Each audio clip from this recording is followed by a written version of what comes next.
Olá, amigos de Carta Capital, muito boa noite. Meu nome é Thaís Reis Oliveira, sou editora executiva digital em Carta Capital. Tenho a honra de apresentar mais uma edição do Império em Transe, que é um ciclo mensal de debates que promovemos em parceria com a PUC de São Paulo, o INEU, aqui representado pelo professor Reginaldo Nasser nos bastidores, o GECI, e com apoio também da TV PUC São Paulo.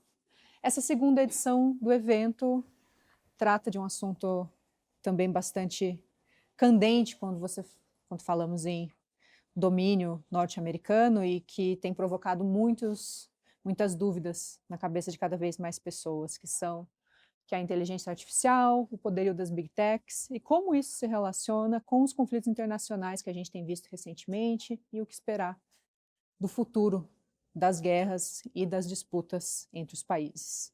Aqui ao meu lado eu tenho para conduzir essa entrevista a Isabela Agostinelli, que é pós-doutoranda do Programa Santiago Dantas, pesquisadora do INEU e do GECI e professora de Relações Internacionais na FECAP. Isabela, seja muito bem-vinda. Obrigada, Thaís. E nós vamos conversar com um dos principais pesquisadores nesse tema no Brasil, que é o Sérgio Amadeu. Sérgio, você é alguém já conhecido, acho, da Carta, do nosso público. Sim.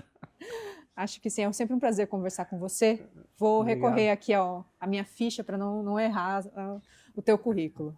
Sérgio Amadeu é sociólogo, doutor em ciência política pela USP, professor da Universidade Federal do ABC, pesquisa relações entre tecnologia, política, sociedade e é autor de livros sobre esse tema. A gente está aqui para discutir o livro mais recente dele, que se chama As Big Techs e a Guerra Total, que fala sobre a aliança entre a IA, as plataformas digitais e o aparato militar americano, mas não só. Né? Não. Uhum. Eu e a Isabela vamos nos revezar nessas primeiras perguntas, mas os 15 minutos finais do debate vão ser abertos para a plateia, que eu também gostaria de agradecer, que venceu o frio para estar aqui. E a gente vai... O espaço é aconchegante, vocês podem vocês mesmos fazer perguntas para o professor Sérgio Amadeu. E eu vou começar, né, partindo de um princípio básico, que é para entender o conceito de guerra total no seu livro. Ele pode ser explicado mais como uma metáfora política ou uma transformação de fato material na maneira de fazer guerra contemporânea? Bom, obrigado pelo convite. Agradeço ao professor Reginaldo Nasser, também cumprimento vocês. Obrigado pela presença. Então, ele nasce quando o livro já estava em curso, ele não tinha esse nome, ele tinha um nome muito ruim, que era mais ou menos assim: não há guerra mais sem a Amazon. E aí eu falei, não, o termo guerra total é um termo de um general do exército imperial alemão, o Ludendorff, que se contrapunha à perspectiva da guerra absoluta, que era um termo que era muito usado pelo Clausewitz, né? Que era a ideia do Clausewitz, que é a mobilização de recursos para poder esmagar o inimigo. Mas essa divisão entre frente e retaguarda era negada pelo Ludendorff, que dizia, não, tudo está envolto na guerra, a mobilização total da sociedade, porque a vida é guerra. Então ele tem um livro que se chama Guerra Total. Então eu no começo achava que era uma metáfora, mas na verdade eu achei que era uma coisa que se adequava com o que estava acontecendo no complexo militar industrial norte-americano. Então, de metáfora passou a ser algo que é mais que uma metáfora, é algo que expressa uma utilização de recursos que essas big techs promovem, que estão a serviço da guerra e que aparentemente não é possível de se ver num primeiro momento, porque elas são empresas que têm toda uma aura de entretenimento, de comunicação não violenta, de envolvimento, vamos dizer assim, mais neutro. Ou pelo menos tinham, né? Porque agora parece uma coisa de vilanização total. Mas isso foi mesmo assim, se você fala com as pessoas acreditam... Tem muita dificuldade de ver, por exemplo, que uma empresa como a Microsoft organizou todo um processo de uso do seu aparato digital e de inteligência maquínica, de sistemas automatizados, para fixação de alvos e assassinatos na faixa de Gaza. E, curiosamente, essa mesma empresa, o ano passado, ela assumiu que o seu data center lá estava sendo usado para as operações militares. E ela assume, nenhuma outra Big Tech assumiu. Ela assumiu, o que me gerou uma curiosidade, por que ela tinha assumido, mas ela ganhou mídia positiva no mundo inteiro. Olha, a Microsoft se distancia, porque aí eles dizem, né, nós não sabíamos que nossa infraestrutura estava sendo usada para a guerra. Bom, eu fiz um pequeno ensaio, que eu cheguei nele de uma forma que eu já vou falar como, foi meio acidental, mas num dos levantamentos que eu fiz, os trabalhadores da Microsoft já há muito tempo, eles alertam que existia um uso indevido das tecnologias digitais, dos aparatos da própria empresa para a guerra e para o massacre de palestinos.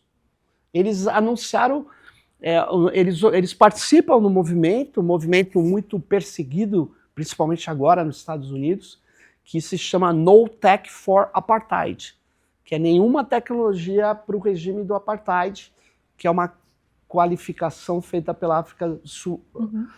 Primeiro, a dar uma dimensão maior, vários falavam, mas a África do Sul começou a chamar esse regime de apartheid, né? Então, na verdade, isso é uma coisa bastante complicada, né? Essas empresas se envolveram nas atividades militares, elas estão utilizando muitos contratos, muita grana, estão recebendo bilhões de dólares, o que já faz parte do seu budget aí, e eu não acho que eles vão recuar, né? Enfim, então é uma mobilização de empresas que estão extraindo dados da sociedade inteira, é uma mobilização total. É nesse sentido que eu comecei a achar que não é bem metafórico o título. Professor, se o senhor me permite, eu queria... a Thaís fez uma pergunta relacionada ao conceito do título, eu queria perguntar agora do subtítulo, né, que é o Complexo Militar Industrial Dataficado. E você falou como existe essa suposta neutralidade das empresas como Microsoft, Amazon, que são, em primeiro momento, empresas quase que civis, mas que elas estão totalmente envolvidas na guerra. E você também menciona aqui, e no próprio livro, que a IA está a serviço da guerra. Mas eu queria saber mais como que funciona esse complexo industrial militar, principalmente nessa questão do dataficado, né, que você adiciona ali no complexo industrial militar, e, enfim, né, quem compõe, né, quem são essas elites que compõem esse complexo, e essa parte do dataficado seria apenas uma adição instrumental, no sentido, né, de que as empresas são utilizadas como instrumentos a serviço da guerra, ou elas fazem parte já também do próprio processo decisório, né, de quem matar, quem é o alvo, quem vai ser visto como ameaça? O complexo industrial militar é um termo que foi popularizado no discurso de saída do governo do Eisenhower, nos anos 60.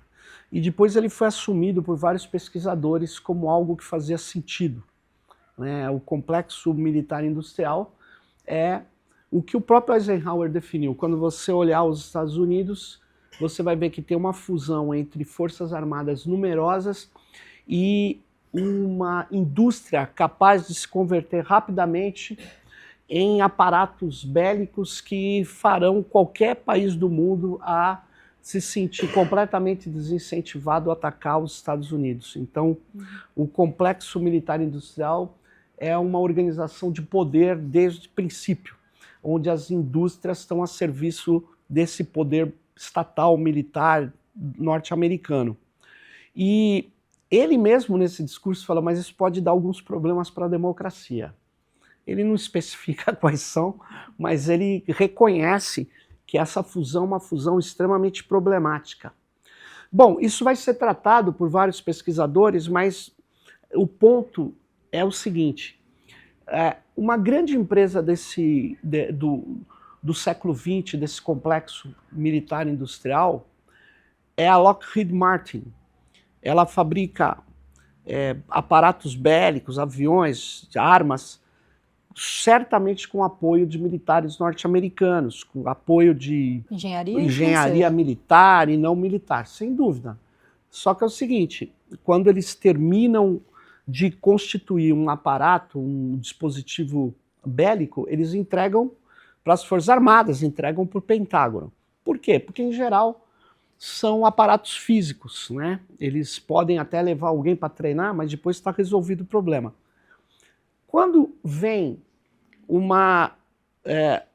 quando você tem uma situação onde as tecnologias principais da sociedade são tecnologias informacionais e que o deslocamento das atividades sai do mundo industrial e vai para o mundo de serviços, quando você tem uma economia e uma sociedade cada vez mais dataficada, significa que ela produz dados incessantemente, você tem também uma alteração nas formas de controle social e principalmente na guerra.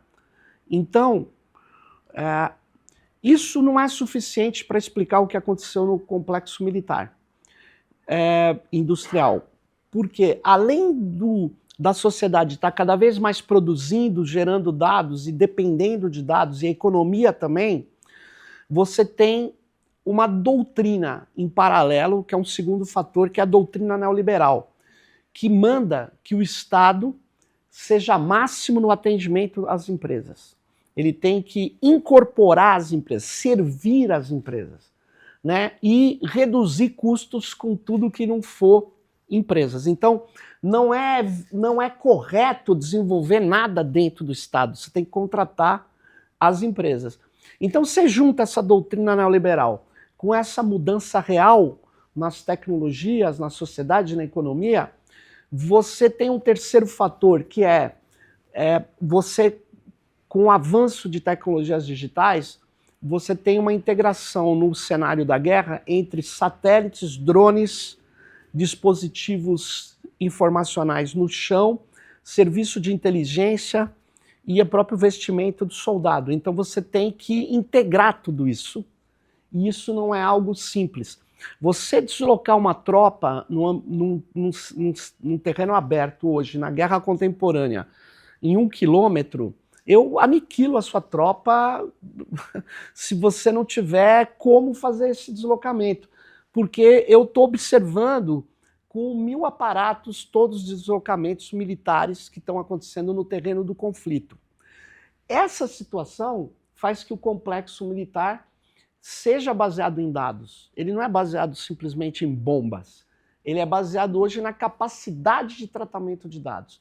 Isso poderia levar a que eles construírem data centers próprios, sistemas, frameworks próprios, gigantescos, mas não. A doutrina neoliberal manda que ele faça isso terceirizadamente. Então o que eles fizeram? Eles trouxeram as Big Techs para o centro do Pentágono, para o centro da decisão militar e da operação, que eles usam um termo que chama na ponta tática, que é a operação militar mesmo, ali no final. Então, isso me lembra uma coisa. Eu pesquiso dados e pesquiso economia de dados, economia da atenção, enfim. Eu estou olhando um mapa de data centers, que era a minha pesquisa, e eu dou de cara com um documento da Amazon assinado por uma diretora de defesa. Eu falei, não, eu estou traduzindo errado, defesa, né? Porque defesa não é um termo da área que eu estudo há muito tempo, de tecnologia da informação. A gente usa o termo segurança, não usa o termo defesa. Defesa é um termo militar. E aí, o que aconteceu? Eu descubro que a Amazon tinha sim uma diretora de defesa. Eu até pego um trecho e ponho no livro dos documentos. aliás, nesse ensaio eu não tenho nenhum documento sigiloso, tudo está disponível nos documentos militares, documentos dessas empresas, relatórios para os acionistas, todos documentos públicos. E, e, na verdade, me chamou a atenção. Eu fui na Oracle, também tem. Aí na Microsoft também tem. Aí eu comecei a ver, o único que não tem explícito é o Google, mas também tem. Então eles têm aparatos enormes. Por quê? Aí teve um projeto, começa com o projeto Maven, o Google se imiscui ali. Por quê? Porque aí eles já precisavam da inteligência do Google. Os militares, por mais que tenham gente de engenharia e tal, eles não têm condições de trabalhar o tratamento de dados daquele modo. Então, eles criam uma unidade de guerra algorítmica. E aí eles vão trazer o Google. E isso gera as primeiras mobilizações dos trabalhadores do Google contra o uso das tecnologias para atividades letais, para guerra. E esses trabalhadores, muitos deles, até mesmo de extrema-direita, libertários, outros de esquerda, outros de nada, são desenvolvedores de tecnologia, eles se colocam contra, porque até então eles achavam que a tecnologia era para libertar a humanidade, era uma coisa boa e tal. E aí eles começam a entrar em projetos que são projetos de leitura de imagens, que é uma técnica computacional antiga, mas que para fazer com precisão você precisa ter algoritmos enfim, processamentos adequados. Então, o Google, inclusive, diz, eu não vou mais fazer esse projeto, de tal foi a reação brutal dos seus trabalhadores. Só que aí já era, né? Porque aí já vem os concorrentes, as big techs, outras, a Amazon entra falando, deixa comigo, a Amazon é uma das piores empresas para se trabalhar, é uma empresa altamente autocrática, é uma coisa bastante... Os relatos são muito difíceis. Aí tem a Palantir foi criada em 2004, estava falando de 2018, né? 2004 ela foi criada com o objetivo de ser a empresa de confiança da Central de Inteligência e das Forças Armadas Americanas. Então, a Palantir nunca foi uma empresa que vamos dizer assim, se apresentou como é o Google, ou como uma maçãzinha, eu como diz a Gisele Belmonte. O público em geral não falava fofinha. muito deles, né? Não, porque ele era uma empresa nas sombras. Era uma empresa de logística militar que tinha um software que chamava Gotham, que é Gotham City. Mas a própria Palantir, eu não sabia, eu sou fã de Senhor dos Anéis, né? E ela, olha o nome do que o cara pode, que você vai ver, que é o Sauron, que é o grande, o cara que quer dominar as Terras-médias com técnicas maléficas. O Sauron, ele tem uma pedra que você pode fazer várias coisas, ver o futuro, mas você vai ficando fraco diante do poder maligno. E não podia ser a coisa melhor. Eles falam, use a Palantir, mas você vai ficar fraco, porque eu vou te controlar. E a Palantir é isso. A Palantir é uma empresa que trabalhou logística militar, logo se ligou às Forças de Defesa de Israel, também trabalha muitos projetos no Oriente Médio, e por algum motivo, quando veio a pandemia, uma empresa chamada NSO, que eu não relato aí, porque aí era muita coisa. A NSO é uma empresa de ciberguerra israelense. Ela faz um aplicativo, talvez vocês já devem ter ouvido falar, que se chama Pegasus. Ele é barra pesada. Eu ligo para você, eu embuto alguns pacotes na própria ligação, e você, alô, não precisa atender, não precisa nada, eu embuto, e ele vai depois puxando outros pacotes, depois ele domina o seu celular. Mas olha o jeito que curioso, ele domina para você espionar alguém. Então, tem vários jornalistas espionados. Só que, se eu estou te investigando, eu não faço diretamente. Eu faço via, como se fosse um proxy, via a NSO. Então, a NSO tem informação de todo mundo que está sendo espionado, que é tipicamente das Forças de Defesa de Israel, tipicamente um aparato de deixar todo mundo na mão para fazer chantagem. Mas isso não vem ao caso. Então, na verdade, a Palantir já estava nessa pegada, e aí surge um projeto é uma sigla JW, não me lembro ela inteira, mas eu descrevo no livro, é um projeto de aumento da capacidade de combate. Esse projeto foi o grande virada. Por quê? Porque ele primeiro dá a licitação para uma empresa, depois as outras Big Techs reclamam, querem anular a licitação, aí ele faz um bem bolado. Qual é o bem bolado? Eu ponho 9 bilhões para cada um e a gente faz uma licitação guarda-chuva sem objeto claro. O objeto é participar do complexo de guerra. Então tá lá os contratos, eu pus o link, mas eu não fiquei escrevendo contratos, que é chato. Mas ela é assim, é uma licitação inteligente, porque se for mais fácil fazer com a Amazon, eu faço com a Amazon, senão eu já estou autorizado 9 bilhões. É um consórcio, né? É um consórcio, mas é mais do que um consórcio. Ele autoriza ações dentro da capacidade de cada Big Tech naquele momento. Então, provavelmente, o sequestro mais caro do mundo, que foi o do Maduro, não conheço nenhum sequestro que mobilizou tantos recursos, só um míssil Tomahawk custa quanto? Eles soltaram pelo menos 10 lá na Venezuela. Você faz a conta, né? Um negócio absurdo. Eles mobilizaram 19 bases onde saíram unidades de ataque. Eles fizeram um ataque que era digno de uma invasão, por isso que ficou meio complicado ali a defesa. Sim. Tiveram traição lá no momento final, provavelmente, porque teve uma sabotagem no governo. Não, dentro do quartel, teve uma sabotagem na luz, e todo mundo sabe que quando você vai receber um ataque, a primeira coisa que você faz é cortar energia elétrica. Até eu que não sei de nada, sei disso.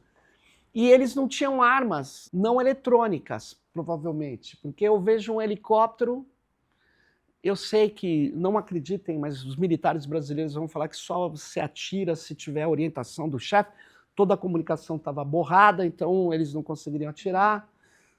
Não é verdade. Se eu vejo um helicóptero daquele, eu sei que helicóptero é, eu derrubo aquele helicóptero. Curiosamente, eles não derrubaram. Teve muita confusão, o fato é que eles gastaram muito dinheiro. Quem participou dessa operação? Foi a Palantir. A Palantir fez a organização logística, que não é simples. Mas ela fez via, talvez, o contrato da Amazon. Então é uma coisa bem complicada. A Palantir e a NSO, por isso que eu lembrei, eu já termino, eles passaram a atuar no mundo civil durante a pandemia. E eu me lembro eu tenho até um print, né? A NSO falava assim, no mundo onde temos que enfrentar um inimigo como um inimigo invisível, nós somos especialistas nisso. Porque eles dizem que enfrentam terroristas e tal. Pô, isso era a NSO. E a Palantir, eu não sabia, eu vim saber depois. Eles doaram aqui para o Dória 20 milhões em software. Doaram aqui e essa doação foi feita, eles entraram. A Palantir ganha o contrato do Ministério do NHS, o Serviço de Saúde Nacional inglês, eles ganham um contrato lá de 300 milhões de libras para fazer a gestão de dados da saúde dos ingleses. Obviamente que isso virou uma guerra e o atual governo está tentando romper o contrato, mas ora volta atrás. Há muita pressão para manter o contrato, mas na verdade entregar dados de saúde para a Palantir, uma empresa que, como diz o seu CEO, Alex Karp, nós valemos muito, ele disse para os acionistas dele, porque os nossos softwares matam pessoas. Então, é uma coisa assim, é uma empresa... Sim. Que nasce no mundo militar, é uma empresa que diz que não tem nenhum plurido, vai usar todos os seus dados para fazer o que for necessário, e atualmente a guerra né? É uma guerra bastante complexa para a população civil, cada vez pior. O que o senhor mencionou anteriormente, que eram documentos públicos, mas não alardeados por essa empresa de Big Tech falando de defesa, a Palantir tem uma outra diferença em relação às outras Big Techs, porque ela assume recentemente e divulga publicamente um manifesto defendendo como uma estratégia de soberania nacional e uma missão existencial fornecer a sua tecnologia para a defesa do país onde que ela habita e se aproximando desse corolário da ultradireita, né? Questionando imigração, questionando políticas de diversidade. Sim. Esse manifesto foi recebido com muito espanto por boa parte das pessoas, mas tem também uma turma mais cética que diz que a Palantir não tem esse poder de fogo. De todo modo, o que eu queria era ouvir o senhor para saber a que serve esse momento de mobilização dos líderes das Big Techs, dessas empresas, defendendo tão abertamente essa ideologia, porque ainda que ela sempre estivesse aí, é novo essa posição tão desbragada, né? Na verdade, primeiro, a Palantir ela é uma empresa de software. Sim. Ela é uma empresa que se especializa em data mining, que é a análise de dados, que é especialista em inteligência artificial, que é um nome extremamente exagerado, mas ela é. O que eles dizem na coisa mais comezinha, assim, que é uma empresa que ajuda a integrar planilhas. Não. Claro que não é isso, né? Não mas digo, na coisa não mais comezinha. Eles integram planilhas também, mas eles fazem uma solução em tempo real. Sim. Eles fazem uma solução, provavelmente eles treinaram modelos e tal, e eles têm muito contrato com operações militares, insisto, eles e Anthropic trabalharam no sequestro do Maduro. Então, não é que eles assumem isso. O que eu disse que foi via Amazon que não se assume. Então, isso é uma hipótese. Sim. Mas o que você chamou de manifesto é um resumo publicado no Twitter do Alex Karp, que junto com outro funcionário da Palantir, escreveu o livro traduzido em português como A República Tecnológica. Esse livro, sim, você poderia dizer que é um manifesto, né? Porque é um livro que fala do futuro, da humanidade, dos Estados Unidos, das tecnologias. É um livro propositivo, né? Também. E, curiosamente, ele diz assim, nesse resumo que ele faz, que não é nem bem feito, mas ele faz um resumo de um livro de um CEO, vários CEOs escrevem livros, vários livros, mas é muito difícil uma empresa assumir.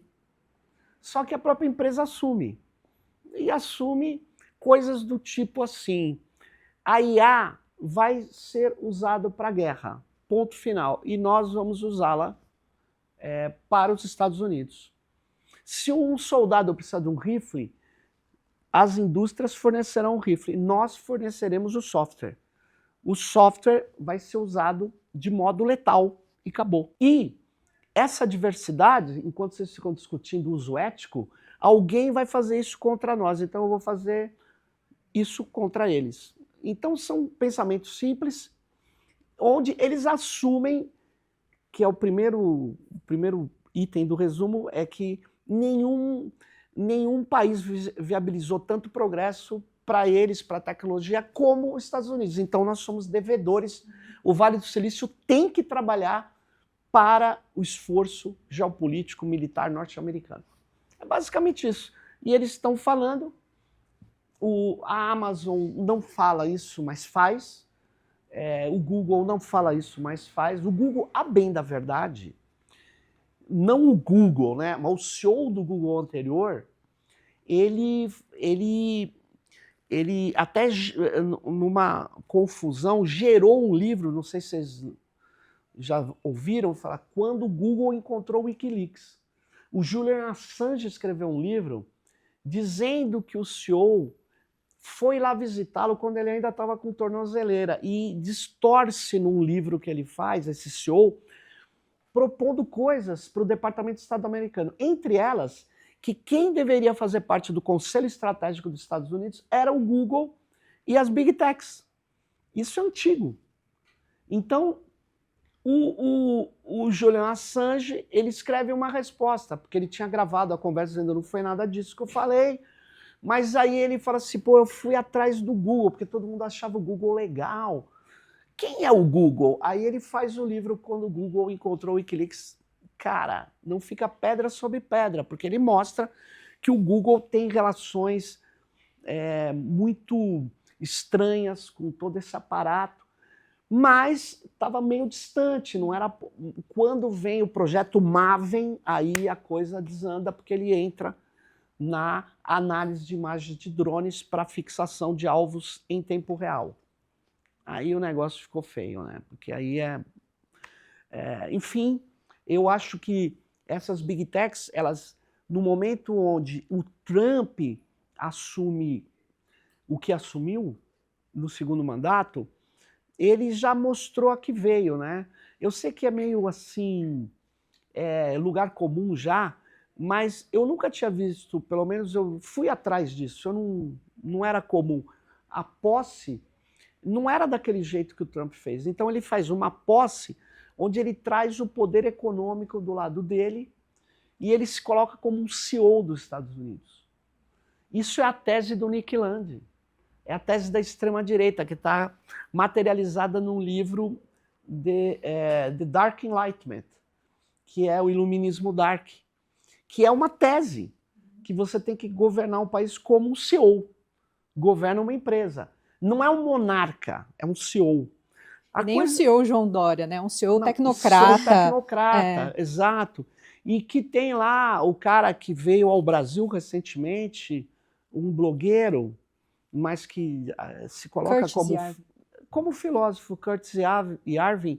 Ele veio aqui e ele também é um líder dessa. Ele tem textos e mais textos justificando toda essa postura que incentivou o Mark Zuckerberg a assumir que ele estava sob o controle de uma censura no Brasil e que ele não vai mais admitir isso, ele agora está com a liberdade. Então essas Big Techs assumiram, junto com Elon Musk, aquilo que o Peter Thiel, que é o CEO da... Hoje não é CEO, ele é o chefe do conselho da Palantir. O Peter Thiel, ele tem vários investimentos no Vale do Silício, mas ele ficou muito conhecido com o PayPal. Uhum. E ele é muito amigo do Elon Musk, e ele é um cara mais comedido, ele não fica falando, tal, ele sai meio de lado. Mas o Peter Thiel, ele tem vários textos que eu sugiro que as pessoas leiam. São textos que eu chamo de um tecnofascista, como o Andreessen. O Andreessen é o cara que criou o Netscape. Então, eu sou da comunidade de software livre há muito tempo, eu só uso software livre, eu fui de projeto de software livre, enfim. E é uma comunidade que desenvolve colaborativamente, que é defensor da liberdade do conhecimento, do código, né? Do conhecimento. E tem muito... Esse cara era um cara que a gente respeitava muito, porque ele abriu o código do Netscape que virou o Mozilla Firefox. A comunidade fez virar o Mozilla. Quando a Microsoft fez o Explorer vir junto com o sistema operacional, em 2 anos, né, por comodidade das pessoas, ninguém mais baixava o Netscape, que era muito melhor, era o grande navegador. Então, ele libera o código, né? Ele podia vender, sei lá, fazer... Mas ele liberou. Só que ele foi virar investidor no Vale do Silício, e aí ele escreveu o Manifesto Tecno-Otimista. Eu sugiro que vocês leiam. É fantástico, uma ideia, como que pode existir aquilo. Ele diz assim, não há nenhum problema humano ou técnico ou natural que a tecnologia não possa resolver. Isso é o famoso solucionismo que a gente critica. Que é nesse livro mesmo? Não, o livro dele, não. O livro faz... Não é bem um livro. Eu acho que é o manifesto, está online. Sim. Eu não sei te dizer, mas deve ser de mais de 4, 6 anos, por aí. Tecno-otimista. Mas isso é o de leve. Se você ler, você vai ver... Olha, é complicadíssimo aquela visão. Uma visão onde eles se acham imbuídos de dar o destino da humanidade. É tipo um destino manifesto atualizado na tecnologia. E onde eles têm um aparato, de fato, verdadeiro, militar. E eu estava... O livro já estava sendo impresso. O meu editor lá na Edra, ele me liga e fala: cara, nós vamos ter que parar para pôr esse recorte, um ou 2 parágrafos. Eu falei: por quê? Porque logo que ele estava sendo impresso, ali no final do primeiro semestre, sai uma notícia que 4 executivos das Big Techs ganharam o título de tenente-coronel nas Forças Armadas Americanas. Eu falei: mas por que eu tenho que escrever? Não, porque você não escreveu sobre... Eu falei: não é uma reportagem, é um ensaio. Só confirma o que eu estou falando. E confirma. O que acontece? Para você dar ordem militar, você precisa ser militar. Ou você precisa ser autoridade do topo. Então, como eles estão atuando na ponta tática, eles precisavam, para fazer várias operações, ter oficiais. E eles nomearam. Tenente-coronel, não sei se vocês fazem ideia, não é um posto baixo, é um posto antes de coronel. Coronel é o top da sua carreira. Você só vira general, você tem o quê? 50 e poucos generais nos Estados Unidos. Não é fácil você virar general. Então você tem coronéis, o coronel tem lá uma hierarquia, ele pode ou não generar um cargo mais... Tem técnica e tal, mas é mais político. Você precisa ser nomeado general, né? Aqui no Brasil também é assim. Então os caras entraram como... Pá! Então para quê? Para poder fazer essa integração das operações da Big Tech com as operações no contexto ou nas forças, né? A Marinha, os Mariners, ou no próprio Exército, a Aeronáutica também. Você falou bastante sobre Estados Unidos, obviamente, mas também Israel, quase que a todo momento, né? Como que Israel é um dos grandes líderes nesses usos de tecnologias digitais, IA, nas guerras. E o seu livro, né, utiliza o caso de Gaza como talvez o mais brutal de todos, né? E aí eu queria perguntar para o senhor por quê, né? O que Gaza traz de diferente nesse contexto, né, que não é novo, como você bem detalhou em todas as suas respostas. É algo que já está sendo requentado há um certo tempo, né? Desde pelo menos o começo do século XXI. Mas o que então muda a partir de Gaza ou a partir do início do genocídio? Não, né, é legal essa 23. questão, sabe por quê?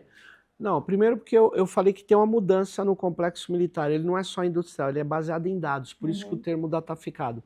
E uma vez que ele está baseado em dados, na situação da gestão pública americana, não só, mas ele não tem como fazer aquela operação sem trazer as Big Techs para dentro do complexo.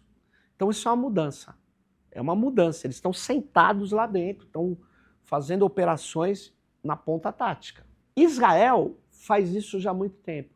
Mas o que me chamou muito a atenção, muito mesmo, foi que eu descubro um livro na Amazon, está disponível, que é um livro que chama The Human Machine Team.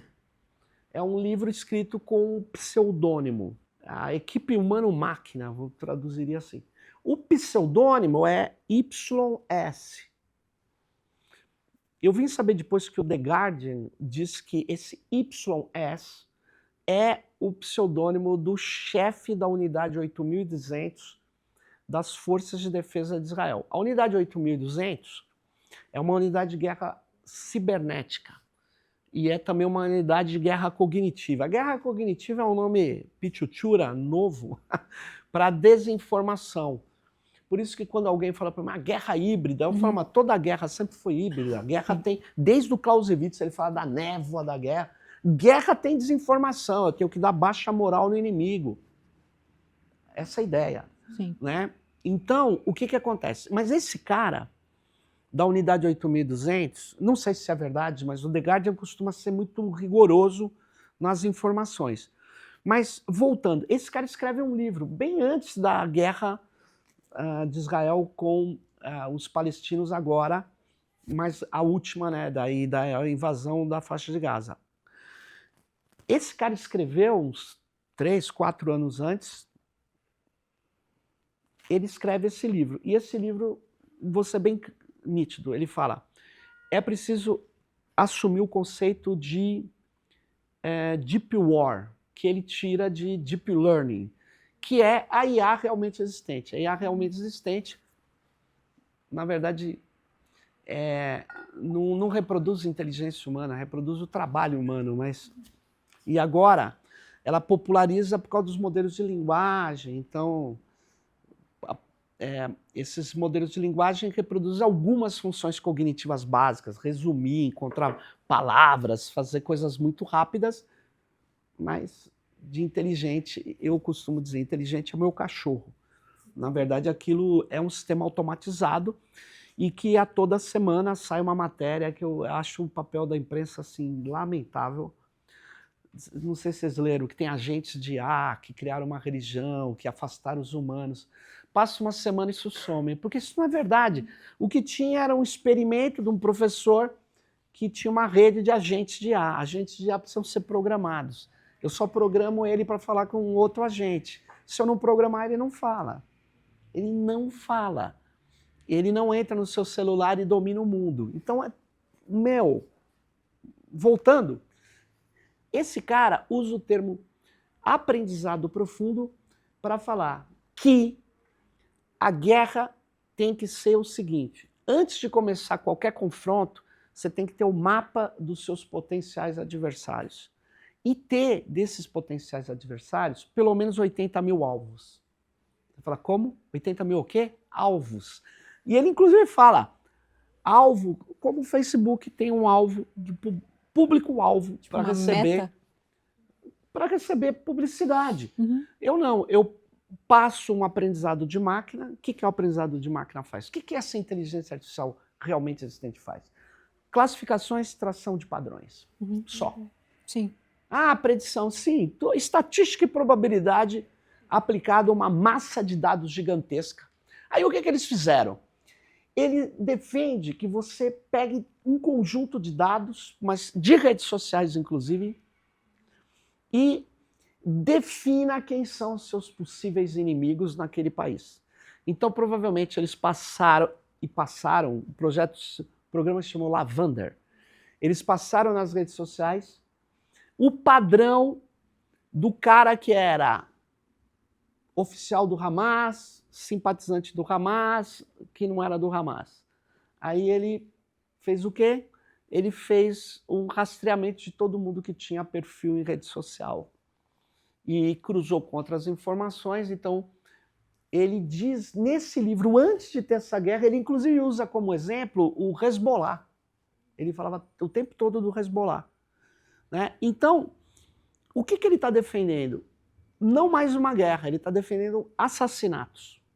Eu sei que ele não vai falar isso, ele não escreveu isso eu estou falando. Tanto é que eu uso como referencial teórico o Grégoire Chamayou, que é um pesquisador, filósofo francês, que escreveu a teoria do drone, que é uma filosofia sobre o autômato na guerra. O que justifica você não chamar um soldado de assassino? O Clausewitz responde, o grande filósofo da guerra. Ele fala, é que ele está exposto à morte. Ele mata, mas ele pode morrer. Então ele não é um assassino. O fato dele sobreviver significa que o seu exército ganhou.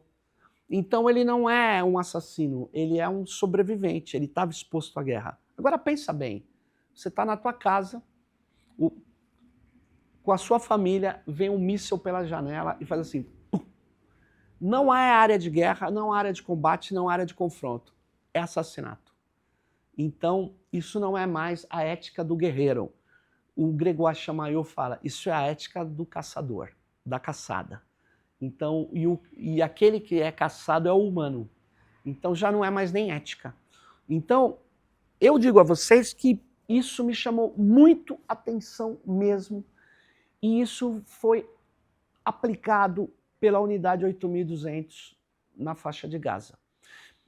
Por que que isso foi confirmado? Porque um grupo de israelenses, jornalistas que tinham servido nas Forças de Defesa de Israel, eu sei que eu uso esse termo porque uma vez um cara, eu usava Exército de Israel, ele falou, não, tem Exército e Forças de Defesa.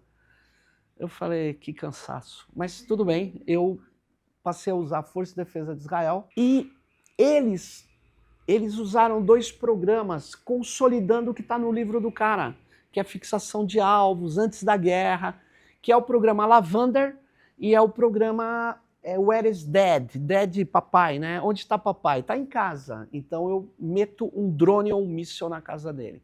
Eles confirmaram isso, novamente o The Guardian fez várias matérias depois, dizendo que foi assim mesmo.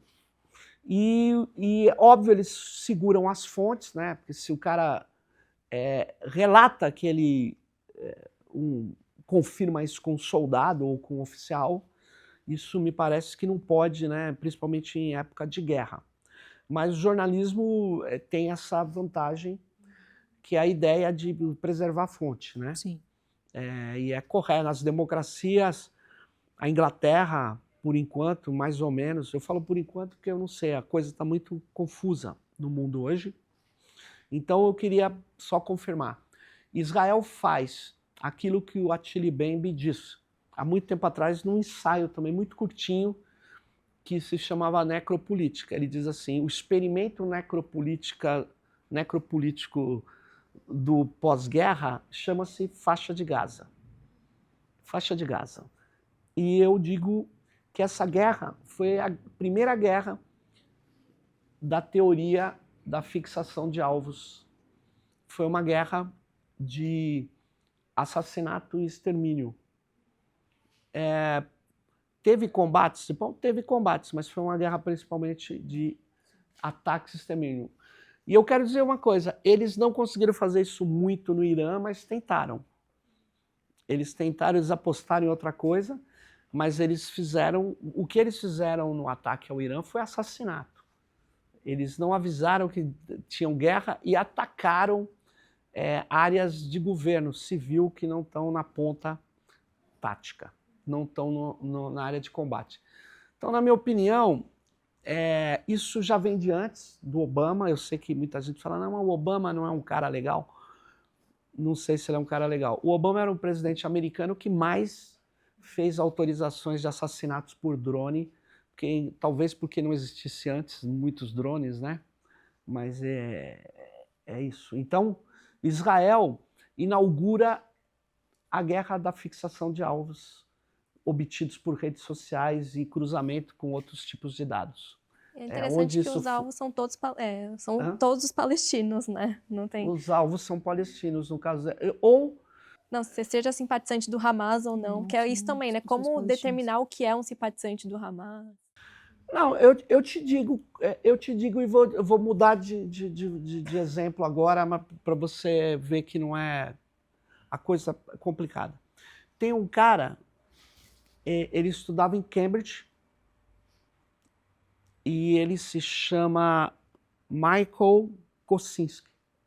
Hoje ele está em outra universidade, eu não sei, mas vocês podem dar uma busca, vocês vão achar o paper dele.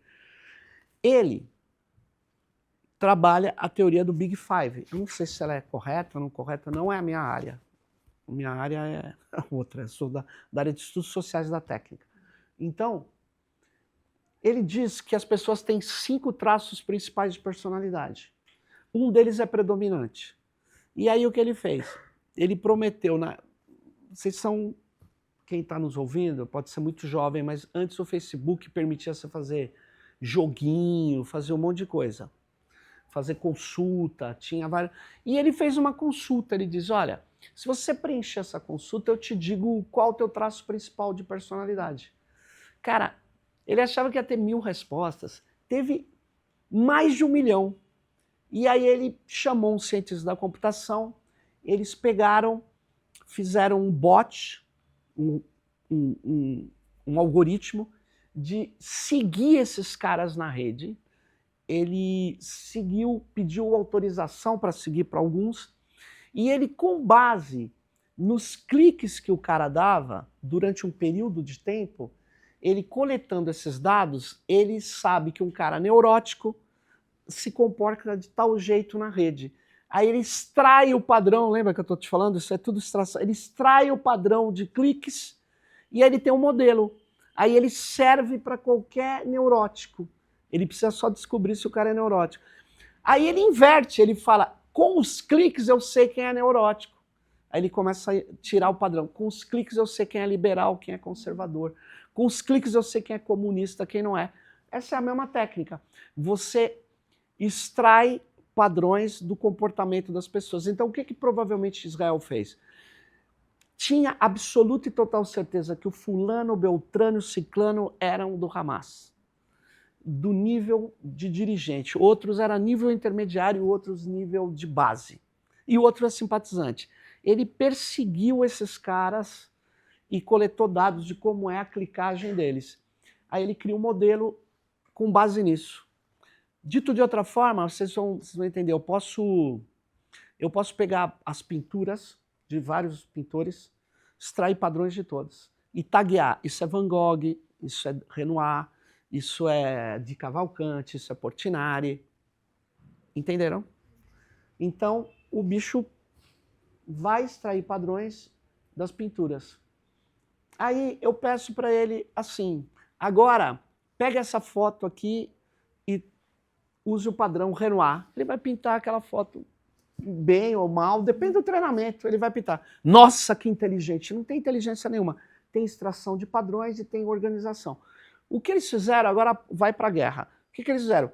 Extraíram padrões real, aplicaram em toda a população que eles podiam e devem ter aplicado em todo o entorno, inclusive na Turquia. Eles devem ter alvos da Turquia. Ocorre que eles não esperavam que uma unidade das forças armadas do Irã invadissem os esquemas deles. Eu não sei até que ponto o Irã conseguiu capturar informações dessas coisas que eles têm, mas eles, seguindo esse livro, seguindo esse cara que é o do Equipe Humano-Máquina, esse oficial, eles devem ter obtido informações com a extração de padrões e o acompanhamento posterior nas redes e com o apoio das Big Techs, pô. Porque uma coisa somos nós fazendo isso raspando dados, que a gente fala. Outra coisa é a relação entre Zuckerberg, Pentágono e Forças de Defesa de Israel. Então, outra coisa é a Amazon, que está lá construindo e ganhando grana. Outra coisa é o Google, a Palantir. Então, gente, eu não vejo nenhuma estranheza deles fazerem isso. A primeira guerra, portanto, com essa fixação de alvos, o primeiro experimento foi a faixa de Gaza. É isso.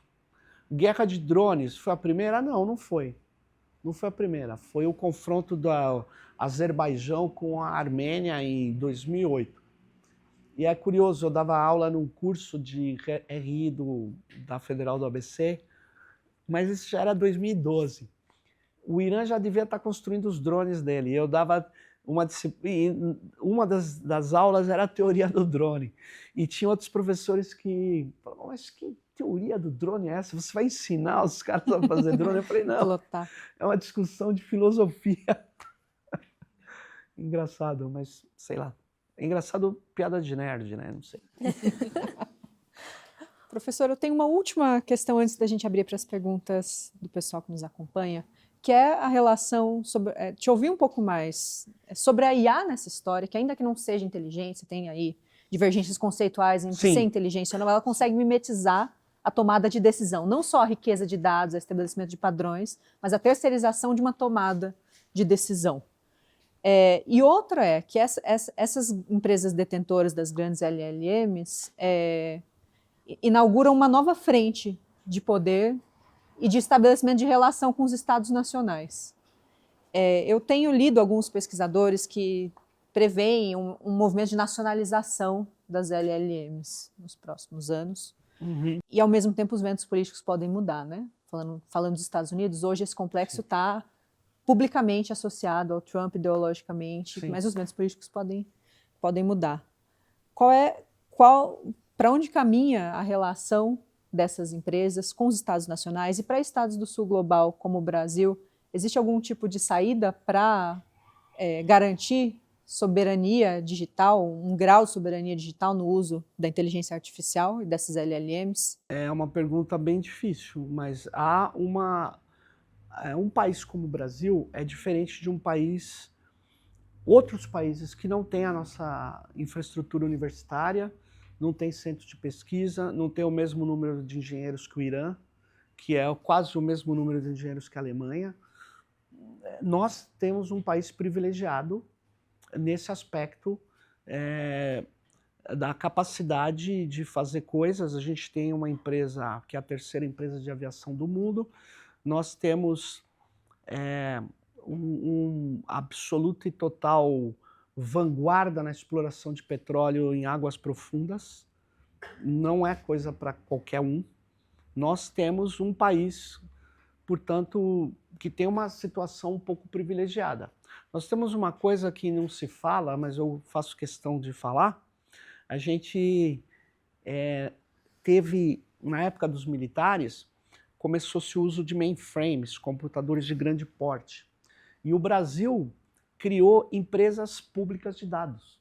Nós somos um dos poucos países do mundo que nós temos empresas públicas de dados que eram para dominar a tecnologia que a gente não dominava. Serpro, Dataprev, Prodan, Prodesp, Prodabel, Prodenge, vou parar por aqui, tem várias. Só que essas empresas, construídas nos anos 60 e 70, perderam o rumo com o neoliberalismo, que sempre quis destruí-las. Né? Queria lembrar que o neoliberalismo não é uma brincadeira. Vou te dar um exemplo. Quantos países do mundo não diferenciam a empresa nacional de empresa estrangeira? Te digo, poucos. O Brasil é um deles. Graças ao esforço do Fernando Henrique Cardoso, que fez a emenda constitucional número 6, que pegou um artigo da Constituição que diferenciava empresa de capital brasileiro nacional de empresa de capital estrangeiro e disse que não tem mais isso. Anulou isso.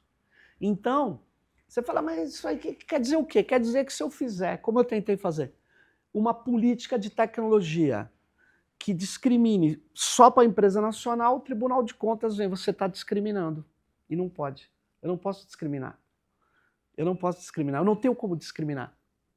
Porque graças ao Fernando Henrique, com a lógica neoliberal, que é uma lógica também da Associação Capital Norte-Americano, para poder explorar as brechas. O único jeito de se desenvolver é se associar subordinadamente aos Estados Unidos. Se isso já era ruim naquela época, hoje é indecente. É equivocado, é só você olhar o mundo. É equivocadíssimo. Mas esta lógica, esta doutrina, domina a gestão pública brasileira. E domina forte. Então, a rede soberana do governo é feita com máquinas da Amazon, da Oracle e do Google. De soberana não tem nada. Então, e eles dizem, eles fazem discurso assim, efusivos, né? Então, veja, há uma confusão. O Brasil, por outro lado, tem uma coisa difícil. Já tem uma instituição chamada Serpro. Se eu tiro ela da revenda das Big Techs, que ela hoje é barriga de aluguel, ela é revendedora. Se eu faço ela voltar à sua função precípua, que é desenvolver tecnologia, eu tenho estruturas para fazer isso. Então, queria te dizer o seguinte, o que precisa é uma política pública, tecnológica. Numa situação complicada, porque a maior força de esquerda do Brasil, o PT, defende o ajuste fiscal, teto de gastos. Isso não existe na França, não existe, existe aqui no Brasil, porque eles estão submetidos a essa pegada neoliberal. E então, como que você faria isso? Bom, você pode fazer alguns truques, tirar a tecnologia e ciência do teto de gastos, que nem que a gente fez para a pandemia. a gente tirou saúde do teto de gastos, senão ia todo mundo ter morrido aqui sem vacina. Porque o teto de gasto é um impeditivo. O teto de gasto é um impeditivo. Porque o Lula corretamente, aí eu vou para o final, que você começou, ele falou assim, há uns anos atrás, eu quero uma IA brasileira. Ele teve uma percepção. Ele quer uma IA treinada, extraído dos padrões da nossa cultura, da nossa linguagem. Ele estava certo. Aí ele emenda a seguinte frase, mas eu não quero gastar dinheiro. Aí ele já mostrou essa malemolência ali. Que é meio... Aí o que acontece? Nós temos um problema. Nada que foi treinado com aquelas IAs pode ser retreinado. Eu precisaria explicar mais tecnicamente, mas é meio difícil. Mas eu gostaria de dizer o seguinte, nós não estamos falando de uma extração de padrões como eu e você temos quando a gente olha um copo. Estamos falando de sistemas estatísticos, com espaços vetoriais, onde as palavras têm distâncias matemáticas de uma da outra. E se eu tirar, eu não tenho como tirar uma palavra do modelo, porque eu não sei nem onde ela está, porque ela não está como palavra, ela está como token em relação, como valor. Então, entende? Então, quando alguém fala para você, estou retreinando o modelo da OpenAI, desculpe, não está. Ele está usando o modelo treinado para ler determinados papers que ele está pondo lá. Mas retreinando, nem os engenheiros da OpenAI, eles podem fazer um novo treinamento, né, com um mega data center, fazendo testes, porque exige um elevado poder computacional. Então, qual a nossa alternativa? A gente tem como criar modelos nossos de verdade? Precisa ser Large Language Model? Não pode ser Small Language Model? Pode. Pode. A gente precisa entregar para a IBM a língua das comunidades originárias, como a USP, numa parceria, das mais bem intencionadas, projeto de pesquisa. O que eles fazem? Eles vão lá, gravam os anciões que vão morrer, os jovens não sabem falar a língua, aí eles tiram o padrão da língua, põem lá numa... Entendeu? Põem lá no LLM, que pode ser não LLM, pode ser só de som, padrão sonoro, dominadíssimo. Só que quem fica com essa língua mesmo? A IBM, pô. E a comunidade originária não tem nem o poder de definir como uma língua viva, que sempre é. Vai evoluir, não vai evoluir. Então eu defendo. Precisamos de infraestruturas para ter pequenos modelos de linguagem que nós vamos ofertar para as nossas comunidades originárias que vão ser donas da sua própria língua. Mas não! Eu vi ali o IPT, hoje está na mão do Google, entregaram o prédio do IPT. Isso é uma lógica completamente descabida, que só é possível no Brasil. Então, só no Brasil? Estou exagerando. Em outros países dos subordinados, essa lógica é possível também. A nossa boa notícia é que, se a gente tiver uma política tecnológica, que não é impossível, nós, como país, nós temos condição de desenvolver os nossos modelos, criar nossas soluções que nem estão criadas. A gente tem muitas possibilidades para fazer isso. Então, tem uma coisa que eu participei disso, fiquei muito contente. Ano passado, o Ceará, com mais de 100 sindicatos, lançou o movimento da IA com direitos sociais. Quem diria? O sindicalismo se reerguendo, discutindo a pauta da questão do trabalho, os sistemas automatizados. E eu também fiquei muito feliz, porque eles pediram para fazer o encontro nacional em São Paulo, no ABC, simbolicamente. Foi até na Universidade, a Federal do ABC. Tinha 18 estados, 400 pessoas discutindo IA do ponto de vista não do capital, mas do ponto de vista do sindicato. Quer dizer, a gente tem uma vibração, um movimento, uma cultura muito forte que não está expressa em tecnologia, mas que pode se expressar. Pode expressar, coisa que nós temos uma abundância de dados. Eu sei que os dados são retirados daqui, O dado é o principal insumo da IA realmente existente. Estão sendo levados, extraídos para fora. Não é à toa que agora em fevereiro o Marco Rubio, né, esse secretário norte-americano, ele mandou um telegrama para as embaixadas dizendo que os embaixadores devem organizar o combate à soberania de dados.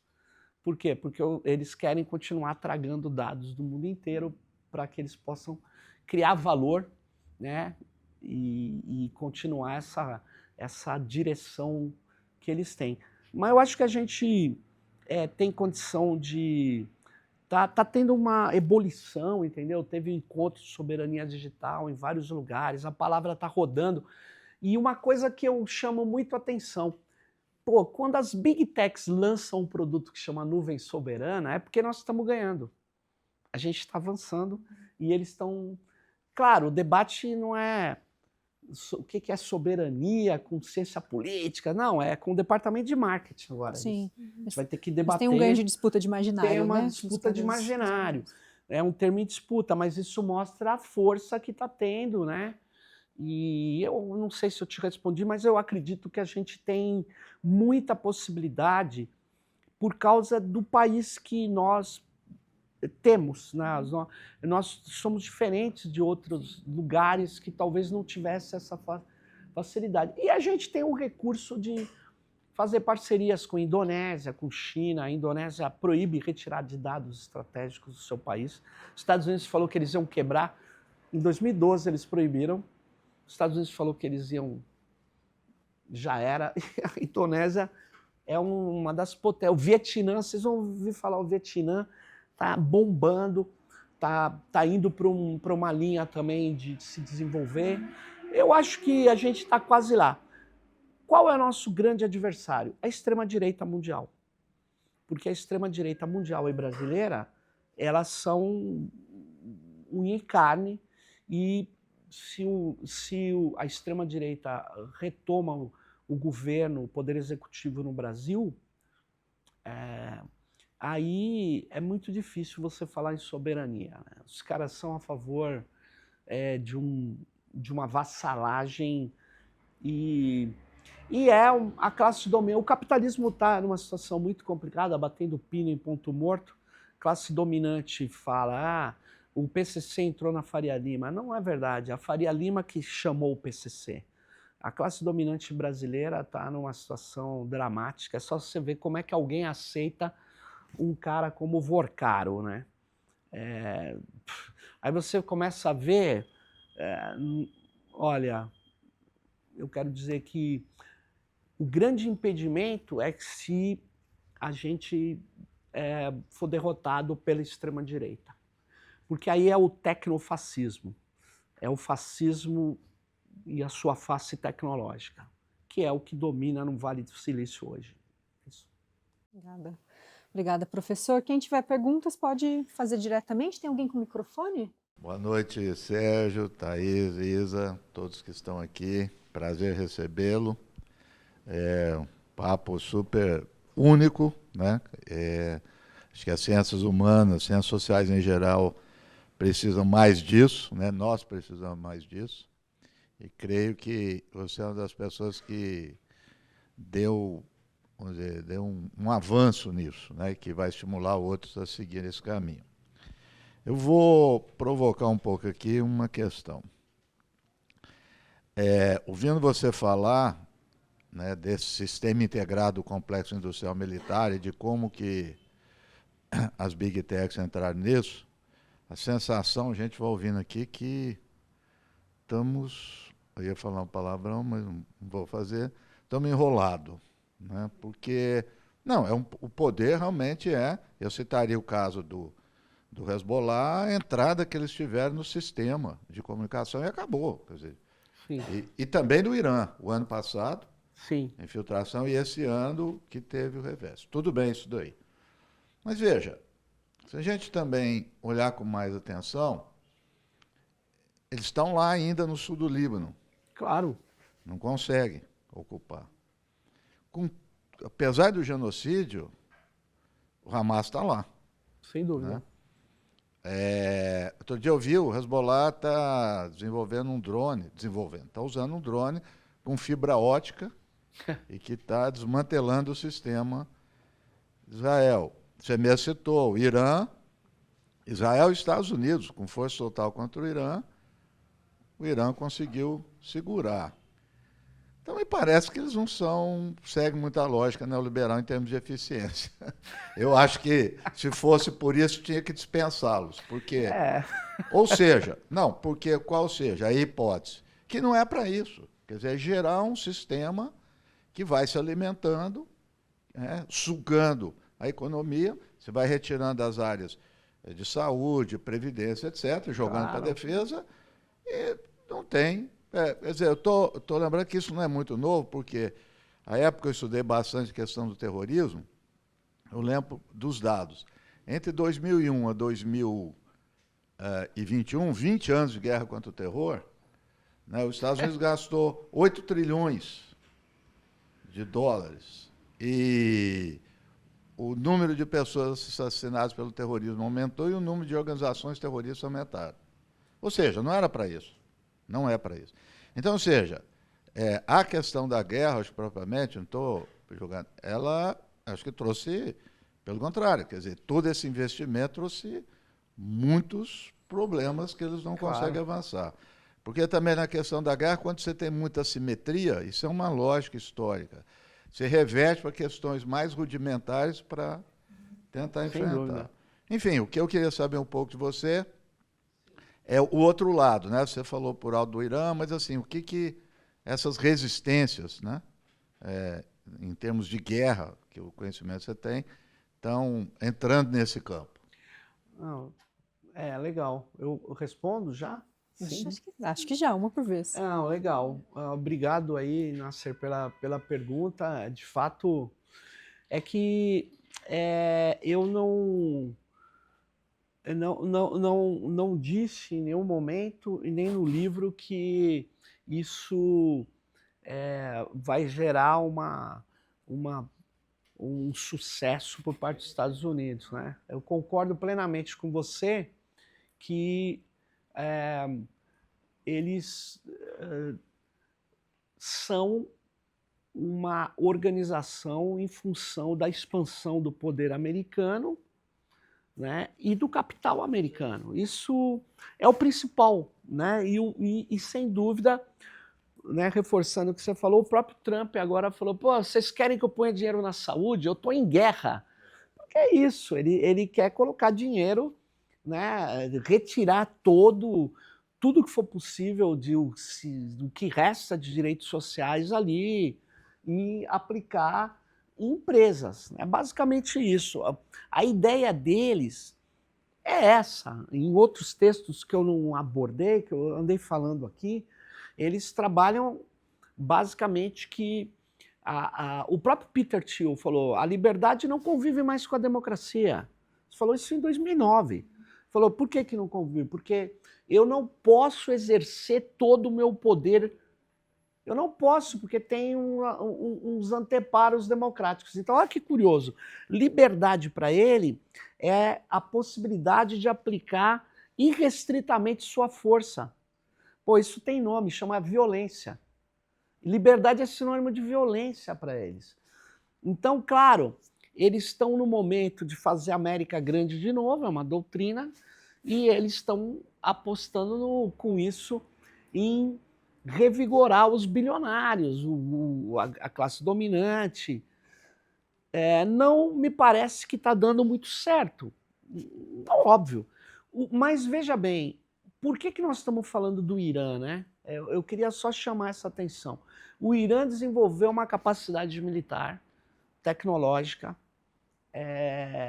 que não é possível ser desenvolvido na faixa de Gaza por razões, só vocês olhar, não é possível nem se desenvolver no Líbano. Não me parece que o Líbano tenha condição. O Irã tem essa condição. O Irã tem um sistema universitário também muito forte. Olha só, ele tem é um povo que sabe se defender há milênios, né? Tem uma tradição. Portanto, a relação deles com uma agressão é diferente, talvez, do nosso povo, é bastante diferente. Então, eles têm vantagens muito grandes, mas é uma coisa que me admira muito, eu tenho muita curiosidade disso, eles conseguiram, Nasser, suplantar ou enganar a inteligência israelense e norte-americana. Conseguiram enganar, porque eles tomaram... Os Estados Unidos perdeu todas as suas bases militares no Oriente Médio em pouco tempo. Sinceramente, eu não sabia dessa capacidade do Irã. Eu acho que o Irã ele já tinha isso desde o ano passado, quando ele levou o bombardeio, ele ficou na dele. Ele falou, isso aqui não é o que vai nos afetar. E ele viu que agora ele tinha que reagir, né? Porque ele praticamente foi degolado o governo deles, eles mataram civis, etc. Então eles tinham um preparo que me surpreendeu. Eu jamais imaginei que eles tivessem aquela... Não é só equipamento técnico, eles têm que ter uma estratégia. E aí eu até queria dizer o seguinte, uma coisa que me chamou muito a atenção nos documentos militares americanos é que eles não confiam em IA, e eu também não, e está cada vez mais que claro, para decisões estratégicas. IA é na ponta tática. É a seguinte, como é que eu cruzo esse dado com aquele... Aí tudo bem, vamos usar. Agora eu vou decidir estratégia... Estratégia não dá. Chat, hoje vou invadir. Não. Hoje é um bom dia para invadir o Irã? É um bom dia para invadir, não. O caso... Não, então, aí eu acho isso, mas eu concordo com você que, ao mesmo tempo que os Estados Unidos têm isso não funciona numa situação muito específica também do Irã. Não é fácil atacar o Irã, não é fácil. Vamos ver... Eu até pensei que eles já iriam atacar Cuba para ter algum trunfo, mas eu acho que eles também avaliaram... Gente, eu conheço Cuba. Você não vê os quartéis em Cuba. Então não vai ser fácil. O que eu estou querendo dizer, Cuba não tem a capacidade de resistir, está na barriga dos Estados Unidos, é um passeio de barco, né? Mas eu acho que não vai ser fácil também, não é como a Venezuela foi... Então, os Estados Unidos têm problema, mas tem um complexo militar e industrial. Olha, o gasto militar deles é o PIB brasileiro. Pô, você faz ideia do que é isso? É muita grana, é muito poder. E é isso, e é um poder de realimentar umas elites. Essa ideia de tornar a América grande de novo vai dar dinheiro para muita gente, vai tirar dinheiro de programas sociais, vai fazer... essa tentativa de supremacistas brancos de eliminar imigrantes, que eles não vão conseguir, mas também vai... Mas então, o ressentimento vai reproduzindo aquilo. Eu concordo que a América... Bom, eu particularmente acho que os Estados Unidos ainda tem muito poder, mas está mais que nítido que é bem decadente. Bem decadente. E é isso. Mais alguém? Boa noite. Boa noite. Eu queria perguntar, você falou anteriormente sobre... meu nome é Shahar, sou mestrando do Santiago Dantas. E você falou anteriormente que existe uma doutrina, uma ideologia por trás desses pensadores mesmo, dessas tecnologias, de ver essa tecnologia como uma salvação, né, como um elemento que poderia resolver qualquer problema da humanidade. Uma coisa que tem me deixado muito curioso é que, em paralelo a essa ascensão, a gente vê também a ascensão de grupos messiânicos, evangélicos, que também promovem essa narrativa da salvação. Seja isso no Brasil, nos Estados Unidos, principalmente, e até mesmo em Israel. Existe uma relação entre essa narrativa de salvação, entre esses grupos? Como que a tecnologia molda esses discursos e como esses discursos moldam a tecnologia? Olha, a sua pergunta é bem interessante, mas eu não tenho uma resposta, eu tenho dificuldade de fazer a correlação, não porque ela não seja forte, mas é porque Eu não sei. Eu acho que tem um messianismo nesses caras da tecnologia, o que gerou, inclusive, um filme, isso não é novo, um filme que é Olhe para o Alto ou Não Olhe para o Não Alto. olhe para cima, Não né? olhe para cima. Que é tipicamente o cara que resolve tudo e não resolve, né? Mas isso também fundamenta o negacionismo, o aquecimento global não existe. Mas eles dizem isso, né? Então, ocorre que nos Estados Unidos, para mim, é mais nítido. A supremacia branca, em conúbio com grupos fundamentalistas religiosos, eles atuam junto com outros grupos que são declaradamente tecnocráticos ou que o Morozov chama de solucionistas, mas eles atuam como uma coisa homogênea, não são, mas eles atuam em conjunto, né? E eles se articulam, curiosamente todos eles têm agora uma aversão por mulheres, né? O alvo sempre é feminino, principalmente. Eles têm não é só o imigrante, não é só o mulato, negro, chicano, os vários nomes que eles dão, mas eles têm uma predileção por atacar mulheres, né? Para eles são muito... Tem uma tentativa, eu acho, de desconstruir a emancipação da mulher, né? A mulher no trabalho, a mulher numa situação de mais favorável do ponto de vista econômico, a mulher que não tem filho. Na época que existiu o 4chan, eles transformaram um caso de duas gamers, uma desenvolvedora e uma jornalista, num caso que dominou os Estados Unidos e transformou qualquer imbecil, nerd imbecil mesmo, num militante da extrema-direita. Eles tiveram no ódio contra as mulheres. Mas eu falei isso pelo seguinte, é difícil estruturar uma correlação, acho que é uma área de pesquisa mesmo, assim, que eu não tenho... eu não tenho uma resposta, mas eu tenho uma hipótese, eu vejo uma relação muito grande. Você pode ver até aqui no Brasil, né? Esse pessoal dos pastores mais ligados à extrema-direita, eles são muito tecnológicos. Eles usam todo o aparato possível, tal.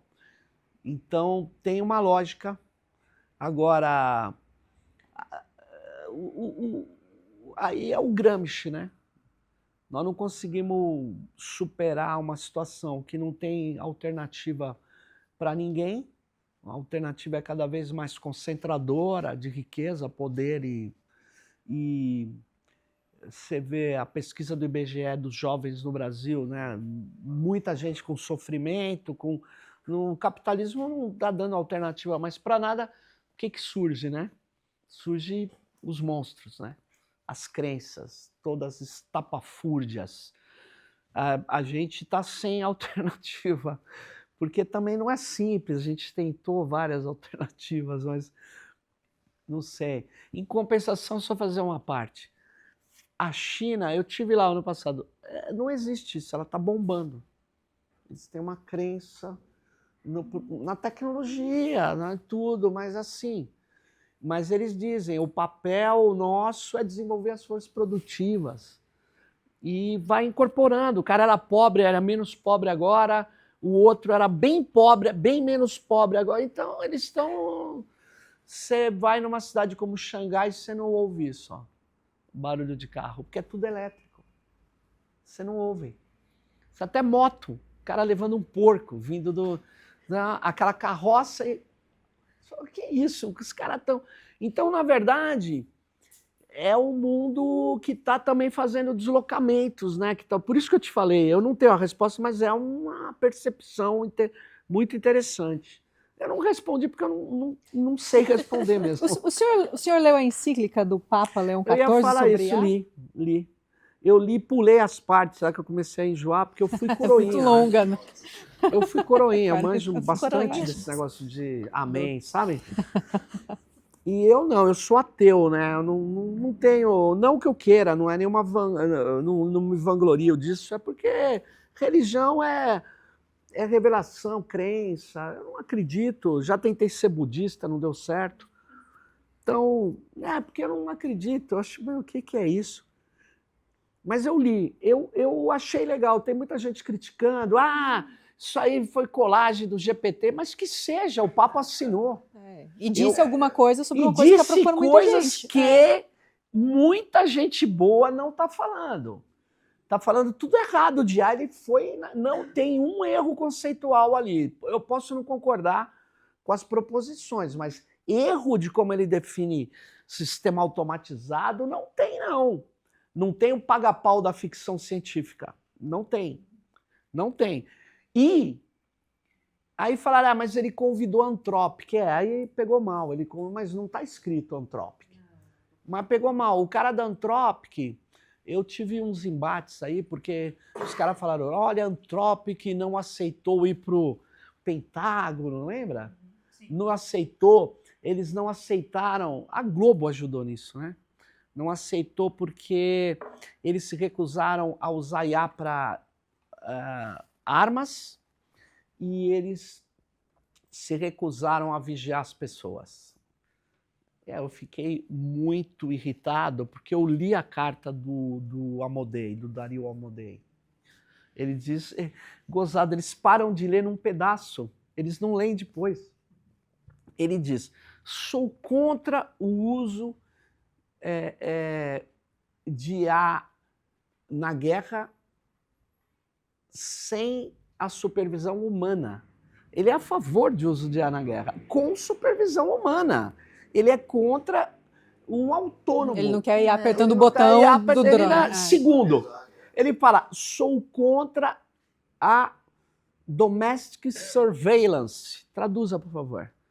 Que é a vigilância doméstica dos norte-americanos. Ele não é contra a vigilância dos mexicanos, dos brasileiros, do mundo inteiro, está escrito. E aí ele começa dizendo, eu que sempre ajudei o Pentágono, sempre atuei junto com as Forças Armadas. Ele diz isso lá na carta dele, e os caras aqui parece que não sabem traduzir, ou traduz só um pedaço. Não, mas é muito avacalhado, é muito... E esse cara, o Papa convidar um cara que fala que não, eu acredito na IA, a Anthropic está fazendo isso, aquilo... Não tá, a Anthropic, eu acho que o Sam Altman, ele, talvez por motivos jurídicos, ele é muito mais aberto do que o cara da Anthropic. O cara da Anthropic é cínico. Então, para mim, são parecidos, disputam o mercado, mas é isso. Então, a encíclica eu achei boa, apesar de que no convite que ele fez, ele fracassou miseravelmente. E ele tem um tom que é um pouco técnico-conciliador, né? Ainda que aponte ali algumas questões, tem... Mas aí é a igreja, né? Que se eu for considerar o que tem antes... é um negócio, olha, os humanos, estamos atacando a luta de classes, a humanidade, né? Tá, a humanidade... Eu desconfio muito, tirando a religião, tal, quando o cara vem explicar, ele fala assim, porque isso é para servir à humanidade. Aí para mim o bicho pega, porque não existe isso, né? Não existe. Então, sei lá. Beleza. Acho que tinha mais uma ali. Sim. Heloísa. Boa noite. Boa noite. Me chamo Heloísa, sou estudante de Relações Internacionais da FECAP. A minha pergunta está relacionada com uma fala sua inicial, que você traz essa dimensão, esse novo cenário para a sociedade civil. E você faz até um trocadilho falando, a sociedade civil tá lascada, tá ferrada. E traz também uma questão que você fala dos padrões desses dados para distinguir esses alvos, quem serão atacados. Então, eu queria correlacionar, entender melhor quem esses padrões favorecem e quem eles desfavorecem e quais são o que problematiza para a sociedade civil em si. Não, legal. Eu falei a questão dos padrões em relação à IA, né? A IA, a inteligência artificial, que eu costumo sempre colocar realmente existente, porque ela é baseada no modelo que está em hegemonia hoje, é um modelo que está sendo desenvolvido em todo lugar, que é baseado na ideia que a inteligência é a sua capacidade de classificação. Isso vem do Hayek, vem de um livro que se chama The Sensory Order. O Friedrich Hayek, ele põe esse livro e ele diz assim: a inteligência e a mente eficaz, é aquela que é capaz de classificar. Então a inteligência para ele é isso. E o que é classificar? É colocar as coisas em uma classe. E o que é uma classe? Uma classe tem padrão. Isso aí passou a ser chamado de IA conexionista e gerou um experimento nos anos 50 que não deu certo porque o hardware era de baixo processamento, não existia o Shor, não existia também dados de abundância, que foi o projeto Perceptron, que tinha uma rede de 2 neurônios artificial. Então, só que estava lá essa concepção conexionista que vai ser recuperada. Ela nunca morreu, mas ela entrou no, eles chamam inverno, mas ela é recuperada quando você tem a internet, a abundância de dados, o Google recupera isso. Se você pegar o livro da Shoshana Zuboff, não tá lá no livro também, A Era do Capitalismo de Vigilância, mas tem um paperzinho que fez um mega sucesso que chama... enfim, é um paper que ela lança uns 10 anos antes, que é sobre... é um termo big alguma coisa, the big, mas enfim, ela lança esse texto e ela diz que você tem o Google, contrata um economista Hal Varian, um grande microeconomista americano, e ele vê que tem uma base de dados ali sobrando, aí ele fala, vamos fazer o que um setor do Google queria, que era dar as respostas do mecanismo de busca conforme aquele que perguntou. Então, para isso, eu acompanho o cara, eu descubro se a palavra manga é fruta, é jogador de futebol, é manga de camisa, é tal. Aí o que ele faz? Ele dá uma hierarquia no resultado de busca. Quando o cara clica lá embaixo, é porque ele pega essa informação e vai aprimorando, o seu padrão de atuação na rede. Eles já usavam o aprendizado de máquina, o Hal Varian é o economista que viabiliza isso dentro do Google. A Shoshana Zuboff dialoga, The Big Order é o nome do texto, The Big Order. É um texto pequenininho, mas que ela botou toda a ideia da vigilância ali. E por que eu estou falando isso? Porque o Google vai extraindo padrões e vai dando certo. E todo mundo começa a caminhar para o estilo de uso do Google. O Google bomba o aprendizado de máquina. O aprendizado de máquina não é o único estilo de inteligência artificial, a única abordagem. A abordagem que tinha nos anos 70 e 80, não sei se vocês ouviram falar, era dos sistemas especialistas. O sistema especialista pega todo o conhecimento que tem da área de medicina X, põe num computador e faz vários algoritmos lógicos. A aposta é que a lógica é o centro da inteligência. Obviamente não deu certo. A lógica é um pedacinho da inteligência. Aí eles invertem e recuperam o conexionismo, que é o que está em voga hoje, que eu falo que é o quê? Eu preciso de muitos dados, extrair padrões de muitos dados, gero modelos com base nessa técnica do aprendizado. Aí tem várias técnicas, redes neurais, artificiais, bababá, 1000 técnicas. Então eu acho assim, o padrão, ele é um elemento crucial para essa lógica e ele é empobrecedor. Porque o padrão, eu vou te contar uma história e eu termino, né? Que eu tô falando demais, mas... Tem um cara, eu sempre falo isso, eu não vou falar o nome, né? Um cara do comitê gestor da internet, que eu era também, ele me liga e fala, Sérgio, eu estou escrevendo um paper, eu preciso desse trecho do texto, Democracia e os Códigos Invisíveis, que é um texto que eu tenho. E ele me deu o texto, a frase. Eu, com o PDF meu, o texto é meu, eu falei, porra, será que eu escrevi isso? Mas apareceu, beleza. Peguei e dei a busca, e nada. Daquele jeito, não. E dei a busca, pedaço, palavra, uma palavra, e não achei. Eu falei, já sei o que ele fez. Liguei e falei, fulano, você pegou isso do GPT, né? Ele falou, foi. Eu falei, então, o GPT alucinou. Ele não te diz não, assim. Ele tem o quê? Ele provavelmente, esse texto foi usado para o treinamento do ChatGPT.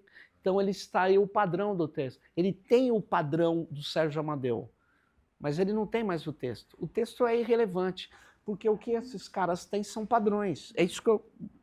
E aí eu falei para ele, mas que vergonha você é um membro do comitê gestor não saber disso. Então não confie nisso. Porque uma coisa é eu pegar o modelo pré-treinado, comprar uns tokens, enfiar 1000 textos meus lá e pedir destes textos que eu enfiei na interface de programação, que era um trecho e tal, aí ele vai te dar. Ou mesmo 2 ou 3 textos no prompt. Ele vai te tirar porque ele está usando o modelo pré-treinado, aí ele pode até te dar alguma coisa certa. Se você treinar, porque ele já tem os padrões de como extrair textos e tal. Então, quando você faz isso, você empobrece as coisas. E o judiciário usando, eu tenho ido muito em debates com eles, o juiz, não, mas eu só estou usando para fazer pesquisa de jurisprudência. Eu falei, vocês estão usando para fazer texto e decisão. Decisão judicial não pode ser por padrão. Ela tem que ser por fato. Fato é o texto que eu escrevi. Padrão é que aquele texto eu podia ter escrito. Eu falei, gostei desse texto, mas não fui eu que escrevi.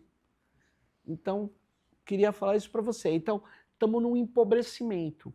Vocês já viram, claro, tem IA muito bem treinada e tal, mas vocês já viram esses negocinhos que a gente faz agora de IA? Tudo é igual.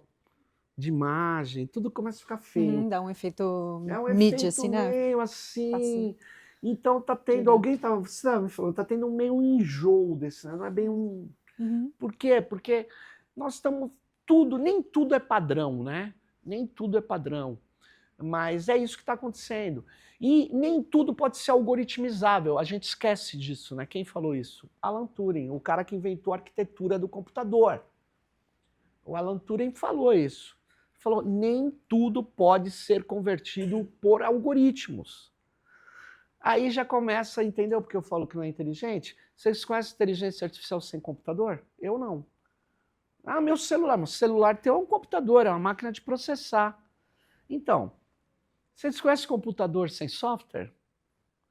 Eu não. Computador sem software, você liga, a luzinha faz assim, ó.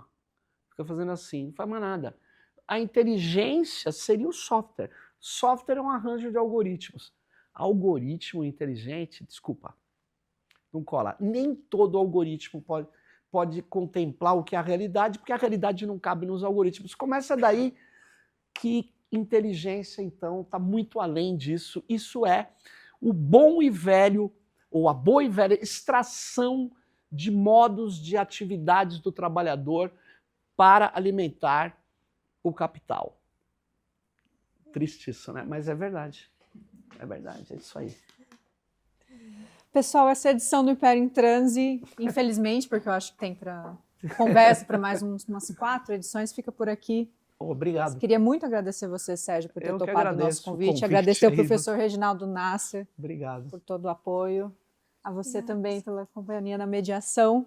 Valeu. Voltamos no mês que vem com outro tema ainda em aberto. Espero vocês aqui. Muito obrigada. Valeu.